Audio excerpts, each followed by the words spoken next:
Euh, merci pour d'avoir organisé cette conférence de presse par le SNFAR et je crois qu'il est important de souligner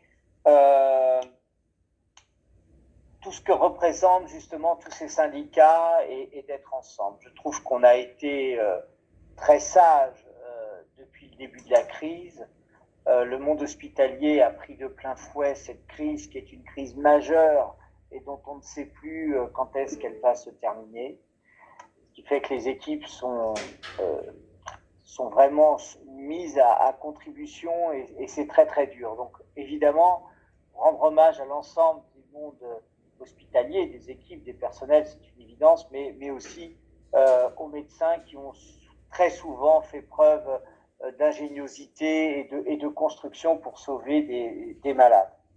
Alors, là se pose le problème, c'est que ce qui s'est passé avec le Ségur n'a pas été du tout du goût des urgentistes comme les professions qui font des gardes.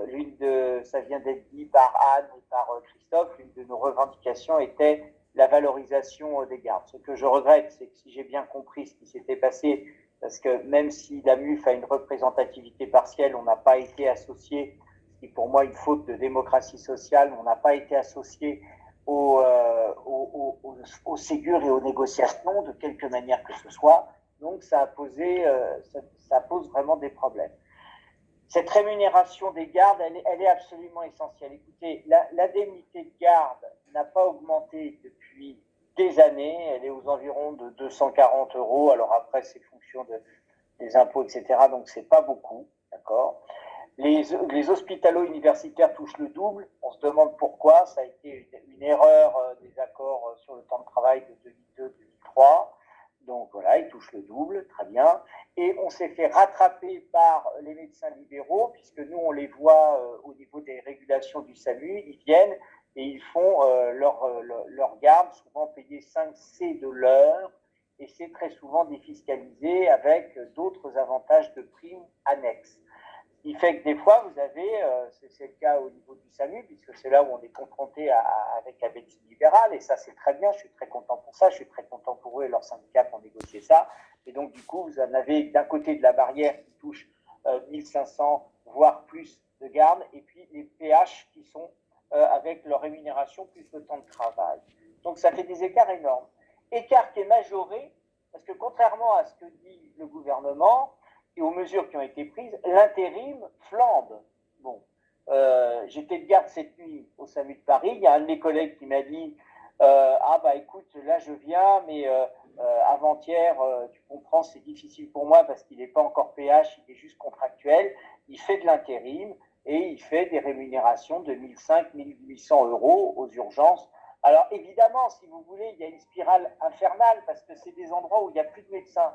C'est pas attractif, il n'y a plus de médecins, donc d'un coup, il y a un dumping social et financier qui est considérable. Donc du coup, toute la pyramide est en train de s'écrouler. C'est pour ça que, si vous voulez, il y a vraiment une urgence à comprendre que la rémunération des gardes, du temps de travail, la reconnaissance que disait Christophe Prudhomme et Anne est vraiment important. Et je termine par là parce que ça fait écho et je suis totalement en accord avec ce qu'a dit Anne et Christophe Prudhomme et je sais évidemment en gros ce que vont dire les autres, donc on est tous d'accord.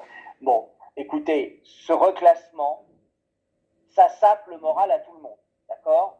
Parce que ce qu'il faut ajouter, c'est qu'il y en a qui avaient commencé leur échelle, qui se retrouvent, qui redescendent, évidemment, puisque tout le monde descend, et les jeunes générations qui sont valorisées arrivent à égalité. Donc ça, c'est quelque chose qui est inadmissible, et évidemment, il y a des générations les plus anciennes qui n'arriveront plus au dernier échelon du PH, d'accord? Alors même si ça coûte, si c'est pas une grande différence financière, vous le savez comme moi, ça a des conséquences quand vous allez négocier quelque chose à la banque ou chez l'assureur ou des prêts à la consommation où on vous dit ah ben vous n'atteindrez jamais l'échelon.